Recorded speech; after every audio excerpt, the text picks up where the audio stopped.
A year ago, I was making a film about the need to leave.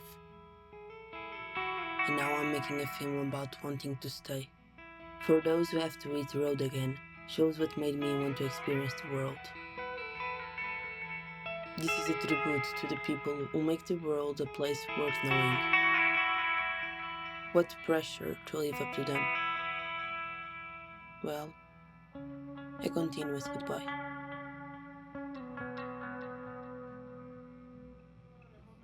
Before leaving, I felt that I was leaving my connections behind, and they would never return to that state again.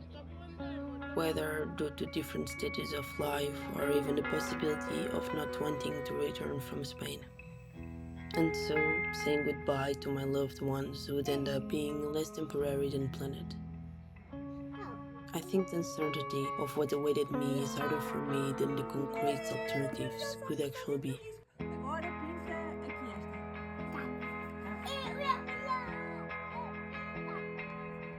My grandmother passed away on the day of my flight. And even so, my parents told me to go. The last time I saw her, I felt that it might be the last time. And in fact, it was a really good last time. If you look for meaning, you will miss everything that happens. Tarkovsky. I don't know if what I produce is more seeds from Jonas Mekas, and as I was moving ahead, occasionally I saw brief glimpses of beauty.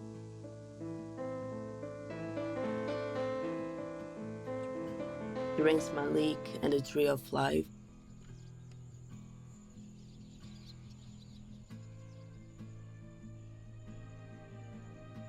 Mercantile Lockerman and News from Home.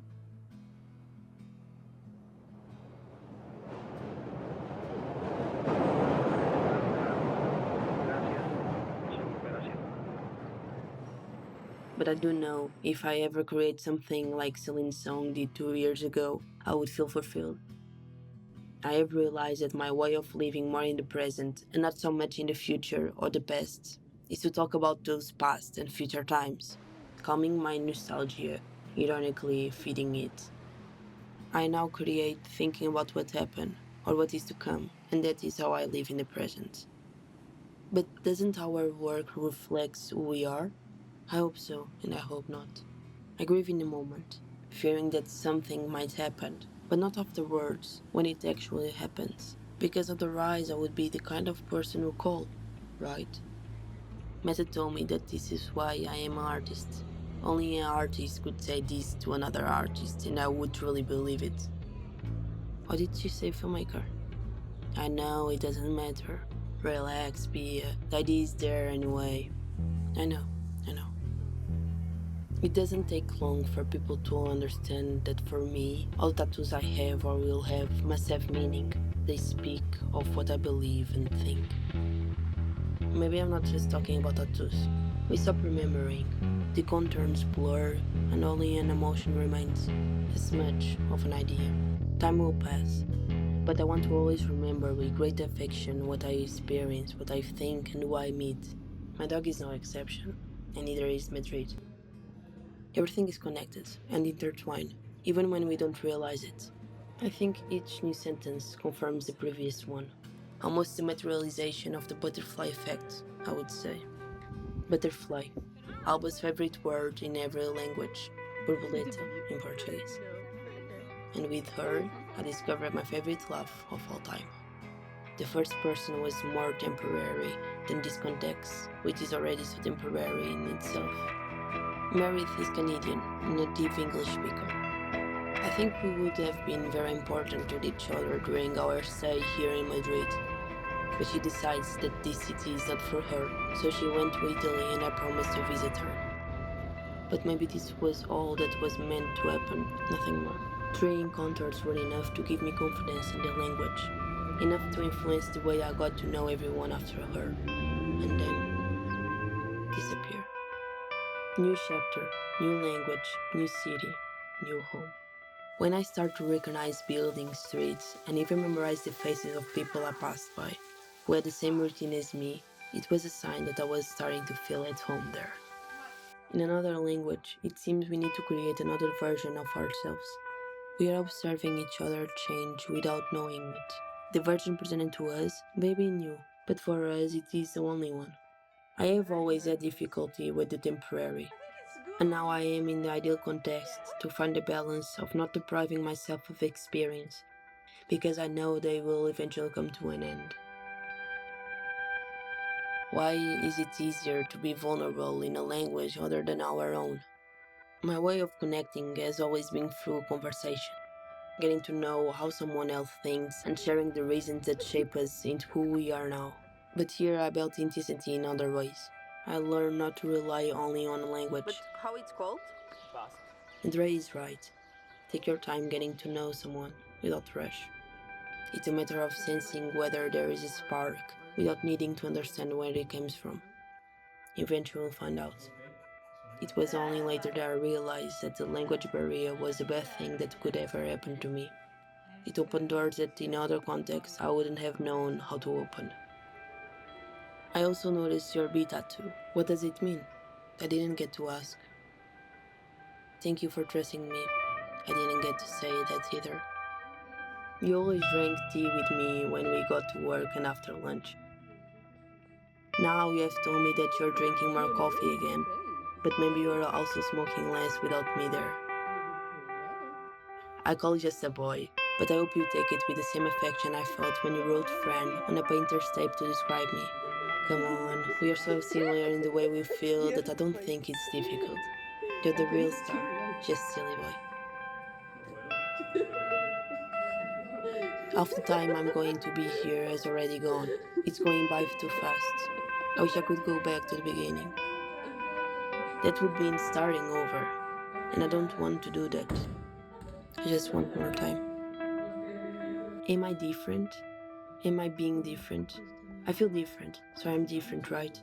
We cannot be just what we do and what we say. I also want to be what I think and feel. Whatever you are, be a good one, huh? You are what you preach and Talca, and that is a wonderful thing to be. I never saw her buy a plastic bottle of water unless I asked her to. A single Natalie moment when and she of course. didn't have her reusable bag, a piece of clothing that wasn't secondhand, or even using a piece of fabric to blow her nose, No, even it's if it because you're made her far away. look like a grandmother. I felt that there was nothing I could say or do that would drive us apart, really. 2 months into the year, I already felt that I had achieved another goal I had set for 2025, to make a good friend in Spain.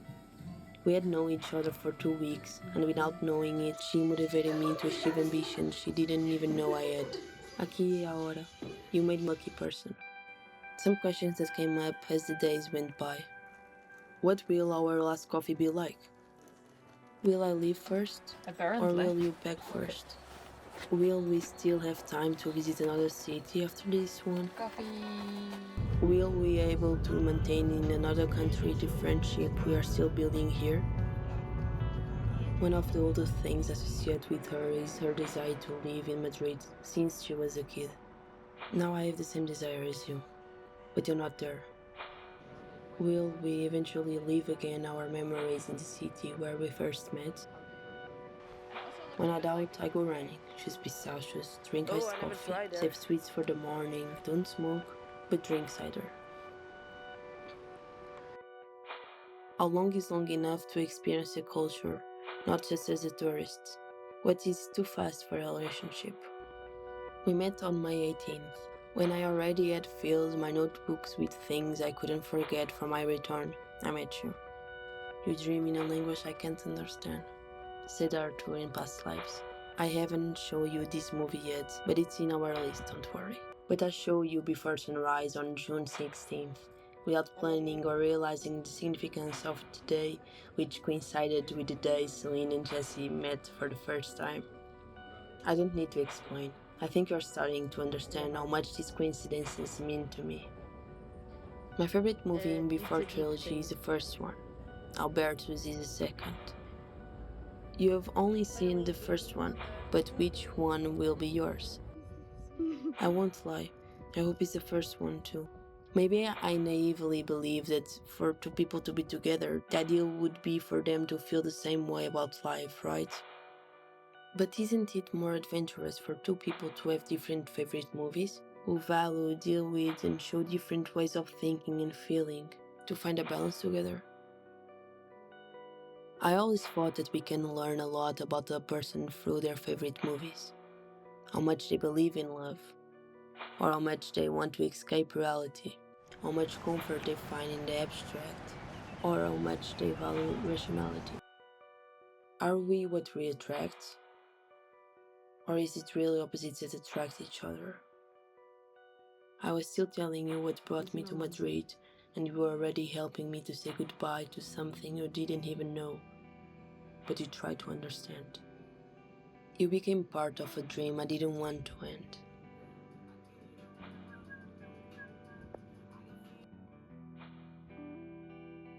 I met people by chance, and when I left, I thought, I'll never see these people again, with whom I spent a couple of hours laughing together.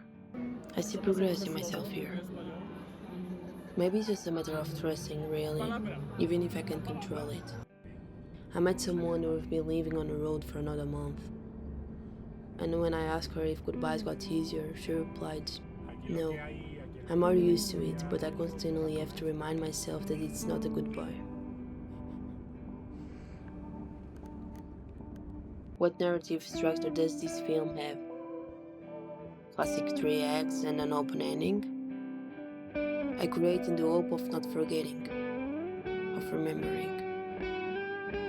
It doesn't matter where you are, it matters who you are with. People make a place what it is. But wherever I go, I'll miss it. Maybe that's also say a lot about the people I haven't met yet. Of course, what's saudade? Being Portuguese means ter saudade, as Albert rightly told me. Could this experience have been the same without these people? Definitely not. That's why I'm filming. I love Madrid and I want that to them. It's the high moment of the day. A year ago, I was making a film about the need to leave, and now I'm making a film about wanting to stay. But we constantly want to leave and stay, don't we? And the sauce too? I still don't get paradoxes, but I think it's good to want to leave and stay. And then to return to Madrid, and maybe these last goodbyes will only be temporary. Or a continuous goodbye.